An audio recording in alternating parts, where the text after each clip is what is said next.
오늘은 원피스 레전드 떡밥 3가지 분석이라는 영상입니다. 영상 바로 시작합니다. 첫 번째 떡밥은 NL의 5번째 신관 괴승 우루지입니다. 최악의 세대의 일원으로 파괴성 해적단의 승자 우루지, 그에게는 특징이 있습니다. 그건 바로 스카이피아 사람들처럼 날개가 있다는 거죠. 다만 우루지가 날개가 있다고 해서 스카이피아 출신이 맞는지 아닌지는 정확히 알 수 없습니다. 그 이유는 하늘섬의 날개를 단 자들 중에서도 여러 종족이 있는 걸로 보이기 때문입니다. 이게 무슨 말인지 설명해보자면 NL 표준제 속 NL은 한 벽화를 바라봅니다. 그리고 이 벽화에는 하늘섬 사람들처럼 날개를 가진 사람들이 있었고, 그리고 이 NL 표지연지 제목에 따르면 이 자들은 달의 자원 부족으로 지구로 왔다고 알려져 있죠. 그렇죠. 하늘섬에 있는 사람들의 조상은 달에서 내려온 자들이라는 겁니다. 다만 여기서 주목할 건 달에 살다가 지구로 내려온 걸로 보이는 이 3명의 생김새가 하늘섬 각 지역의 사람들과 비슷하다는 겁니다.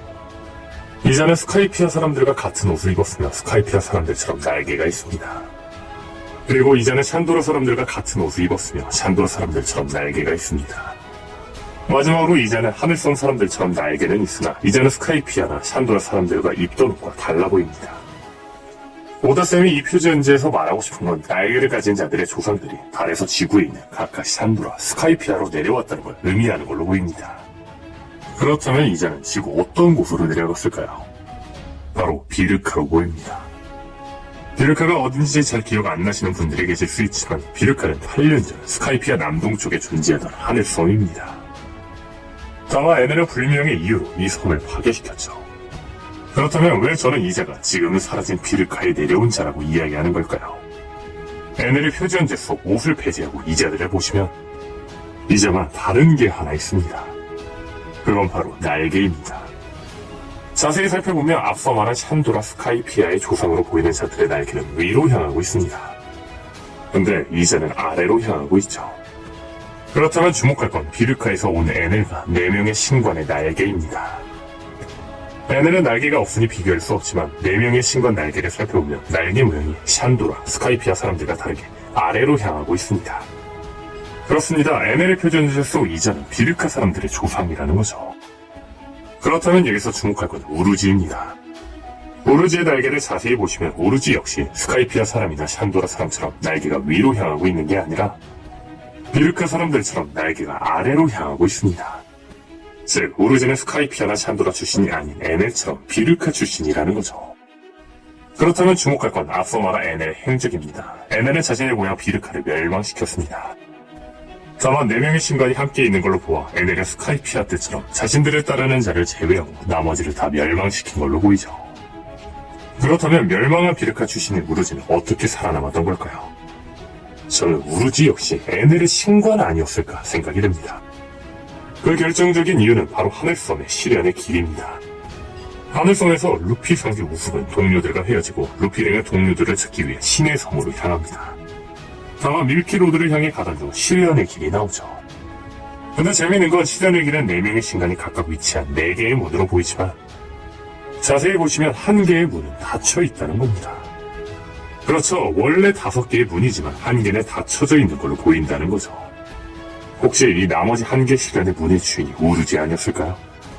분명한 건 먼지조차 안 남고 사라진 비르카의 주민인 우루지가 아무렇지 않게 살아있다는 점을 생각해본다면 충분히 가능성이 있지 않나 싶네요. 즉, 우루지는 NL과 함께 비르카에 나와 오신관이 되었지만 NL을 배신하고 해적이 되었다는 거죠. 두 번째 떡밥은 오로성에 숨어있는 배신자의 정체입니다.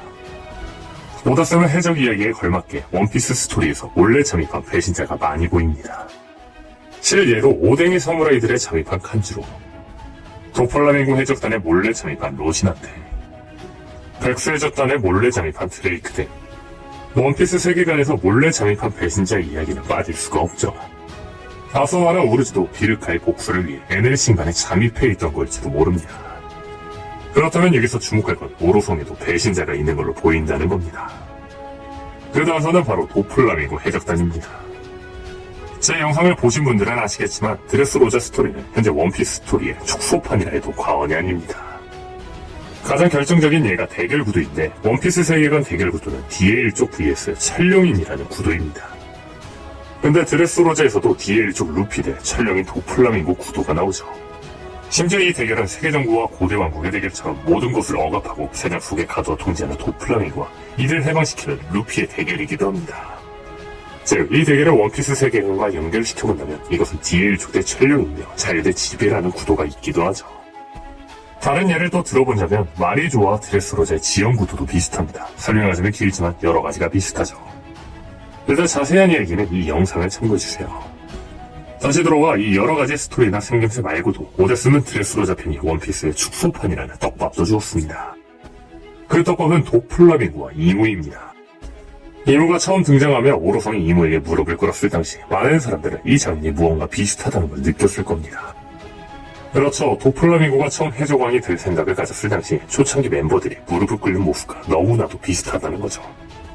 여기서 소름 돋는 건 심지어 검과 지팡이의 위치마저 같다는 겁니다. 아마 오데스는 이 구도를 노린 걸로 보입니다. 드레스로자 이야기가 원피스의 축소라는 걸 보여주기 위해 말이죠. 다만 여기서 주목할 건 이 구도에서 다른 점이 딱 하나 있다는 겁니다. 바로 이모에게 오로성이 무릎을 꿇고 있는 장면에서 오로성은 5명인데 도플라밍고에게 돈키호테 패밀리가 무릎을 꿇고 있는 장면에서는 패밀리가 4명이라는 겁니다. 오데스는 굳이 이렇게 같은 구도를 두고 왜 한 명을 다르게 그린 걸까요? 저는 이게 떡밥이 아닐까 생각합니다. 분명한 건 이 4명 바로 다음 들어온 건 로신한테였습니다. 로신한테는 초창기 5명의 간부라고 해도 과언이 아니죠. 다시 말해 이 장면의 평행 이론이 맞다면 오로성의 맨 오른쪽은 로신한테를 의미하는 게 아닐까라는 거죠. 그렇죠. 이 평행 이론이 맞다면 이 오로성은 로신한테를 의미하며 이 오로성은 로신한테처럼 배신자라는 거죠. 재미있는 건 오데스는 절대점 밑에 5명 구도라는 그림을 그릴 때 꼭 배신자를 한 명씩 넣었습니다. 실얘가 도플라밍고 밑에 5명 중 배신자 로신한테, 저지 밑에 자디아 5명 중 배신자 상디, 그리고 앞선 가설이 맞다면 NL 밑에 오심관 중 배신자 우루지까지. 과연 이무 밑에 오로성 5명 중에 한 명도 배신자인 걸까요? 세 번째 떡밥은 NES 로비입니다. 이 떡밥을 이야기하기 전 당부하고 싶은 건 제가 최근 이야기한 NES 로비와 플루톤 가설을 잠시 내려놓고 들어주시길 바랍니다. 밤이 없는 섬이라 불리며 세계정부 소유의 사법시설 NES 로비. 이 NES 로비에는 특징이 있는데 그건 바로 절대로 해가 떨어지지 않는 낮섬이며 바닥이 보이지 않는 싱크홀 위에 있다는 겁니다. 그렇다면 여기서 주목할 건 태양의 신 니카입니다. 태양의 신 니카는 왜 태양이라는 이명을 가지고 있는 걸까요? 정말 태양의 힘을 사용하는 걸까요? 제가 주목한 건 각성입니다. 분명한 건 펑크아제드에서 아오키즈와 아카이는 싸움으로 기후가 바뀌어버렸습니다. 얘는 아마 아카이노와 아오키즈가 각성된 능력을 사용했고 이 여파로 지형과 기후 자체가 바뀌어버린 걸로 보이죠. 그렇다면 혹시 해가 절대 떨어지지 않는 애니스 로비는 태양의 신 니카의 각성이 있었던 거 아닐까요? 즉 태양의 신 니카는 각성 능력을 사용하며 애니스 로비에 사라지지 않는 불, 태양을 만들었다는 거죠. 그렇다면 여기서 주목할 건 애니스 로비에는 싱크홀이 있다는 겁니다. 혹시 이 보이지 않는 싱크홀은 어두워둔 열매 선대 능력자의 각성 능력이 있던 거 아닐까요?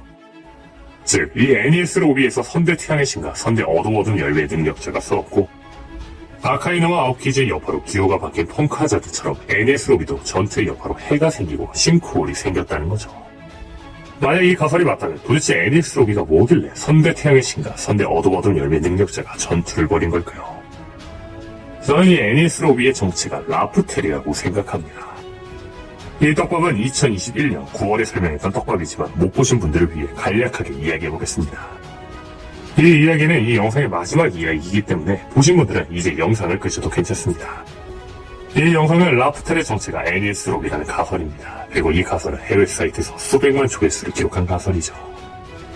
해외 사이트에서는 원피스가 숨겨져 있는 라프텔의 정체가 NES 로비라는 여러 가지 떡밥들이 있다고 하는데 그 첫 번째 떡밥은 로저의 대사입니다. 로저는 죽기 전 원피스의 위치를 말합니다. 이 세상 전부를 거기에 두고 왔으니까. 로저의 대사를 영어로 말하자면 I left everything in this world there입니다. 근데 여기서 재밌는 게 일본에서 그곳 there는 바닥을 의미하는 뜻도 있다는 겁니다. 즉 로저가 한 말은 나는 이 세상의 모든 것을 맨 아래에 두고 왔다는 의미도 된다는 거죠. 다시 말해 원피스의 정체는 맨 아래에 있다는 겁니다. 즉 원피스는 바닥이 보이지 않는 싱크홀에 있다는 거죠. 바로 NES 로비 및 싱크홀에 말이죠. 라프텔의 정체가 NES 로비라는 두 번째 떡밥은 왼쪽 눈입니다. 해외 사이트에서는 오다스미 왼쪽 눈을 계속해서 강조하고 있다고 이야기합니다. 실예로 샹크스, 조로, 루피 모두 오른쪽이 아닌 왼쪽 눈에 상처가 있습니다. 심지어 드래곤은 왼쪽 눈에 문신이 있기도 하죠. 즉, 오다스는 우리에게 왼쪽 눈에 대한 떡밥을 주고 있다는 겁니다. 그렇다면 해외 사이트에서 주목한 건 자야솜입니다. 해적에게 가장 어울리는 해골처럼 생긴 자야솜에게는 특징이 있는데 그건 바로 왼쪽 눈이 없다는 겁니다. 분명한 건 자야 오른쪽 눈에는 몽블랑 노랜드가 목격한 황금양이 있었죠. 그렇죠. 왼쪽 눈에 무언가 있을 텐데 이 왼쪽 눈의 정체가 라프텔이 아닐까라는 겁니다. 첫 번째 떡밥과 종합해본다면 왼쪽 눈에는 원래 NES 로비가 있었다는 거죠. 물론 해외 사이트는 이 왼쪽 눈이 어떻게 NES 로비로 갔는지는 설명하지 못했지만 모양면에서 NES 로비가 자야 왼쪽 눈 모양하고 너무 잘 맞다고 이야기합니다. 생각해보면 NES 로비가 눈 모양 같기도 하죠. 그렇다면 해외 사이트가 주목한 건 NES 로비와 DL 쪽을 상징하는 D떡밥입니다. 원피스에 D를 붙이면 덤피스가 됩니다. 그리고 덤피스의 의미는 완성된 조각이라는 뜻이죠. 즉, 이 의미는 해골은 원래 완성된 상태였고 자야의 해골섬의 왼쪽 눈, 오른쪽 눈 모두가 있었다는 겁니다. 다만 자야섬 왼쪽 눈에 아무것도 없다는 게 떡밥이라는 거죠. 즉, 원피스가 자야 왼쪽 눈에 있다는 겁니다.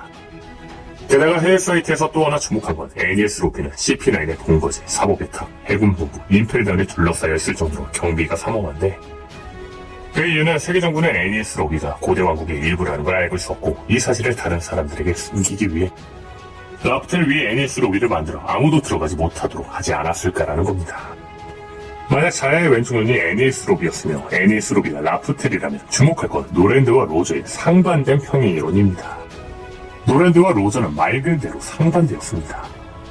처형 당시 노랜드는 울었고 처형 당시 로저는 웃었습니다. 노랜드가 찾았던 황금양은 위로 올라가 하늘섬에 있으며 로저가 찾았던 원피스는 아래에 있죠. 또한 노랜드가 찾은 건 자야의 오른쪽 눈 황금양이고 로저가 찾은 건 자야의 왼쪽 눈 라프텔인 거죠. 과연 NES 로비의 정체는 라프텔이 맞을까요? 오늘 영상은 여기까지입니다. 시청해주셔서 감사합니다.